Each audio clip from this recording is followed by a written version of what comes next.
బాలరాజ్‌ని చంపేటప్పుడు కళ్ళారా చూడాలి అని ఈ నాగవల్లి దేవాల ఒక వికృత కోరికనమాట. అయితే ఆ రౌడీలు కూడా బాలరాజ్‌ని కొట్టేటప్పుడు వీడియో కాల్ చేసి చూపిస్తూ ఉంటారు. అలాగే వాడు చనిపోయాడా లేదా ఆఖరి నిమిషం వరకు కూడా వీడియో తీసి ఈ నాగవల్లికి, దేవాలకైతే పెట్టడం జరుగుతుందనమాట. అయితే నాగవల్లి పార్వతి దగ్గరికి వెళ్ళి, "అక్క, ఇక నాకంటూ శత్రుశేషం ఎవరూ లేరు. నేను చంపిన వాళ్ళ మొగుడిని కూడా చంపేశాను. దాన్ని చంపేశాను, దాని బిడ్డని చంపేశాను, వాడిని కూడా చంపేశాను" అనుకోని చాలా సంతోషపడిపోతూ, "బావ, ఈ విజయం నీ వల్లనే, నీ కారణంగానే" అంటూ గుండెల పైన వాలిపోతుందనమాట.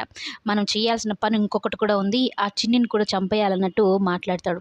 "అదేంటి, చిన్ని ఎప్పుడో చనిపోయింది కదా! మరలా చిన్నిని చంపడం ఏంటి?" అంటూ దేవ అడిగేసరికి, చిన్ని మన దృష్టిలో చచ్చిపోయింది. కానీ మహి ఊహల్లోనూ, తన ఆలోచనల్లోనూ బ్రతికే ఉంది. ఆ ఆలోచనలను చంపేయాలి. ఆ ఊహల్లోనూ మనము చంపేయాలి. ఇక మహి పూర్తిగా చిన్నీని మర్చిపోవాలి అనైతే చెప్తూ మాట్లాడుకుంటారు. అయితే బాలరాజు అంటే ప్రాణం పోయే ఆఖరి నిమిషంలో కొన ఊపిరితో ఉన్నప్పుడు ఒక్కసారిగా మొత్తం గుర్తు చేసుకుంటూ ఉంటాడు. చిన్నీని, అలాగే తన ప్రాణాలను కాపాడింది ఒకప్పుడు చిన్నియే కదా!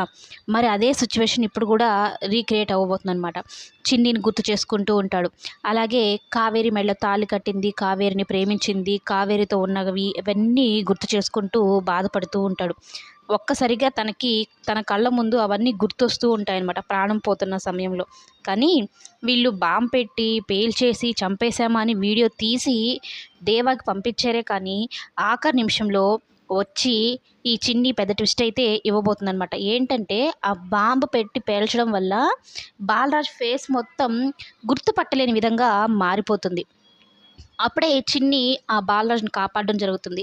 కానీ మామూలుగా ఫేస్ ఉంటే తండ్రి అని గుర్తుపట్టేది. ఇంకా ఫేస్ మొత్తం ఇదైపోయింది కాబట్టి గుర్తుపట్టలేదు. తనే కాపాడి ఇంటికైతే తీసుకొని వెళ్తుంది.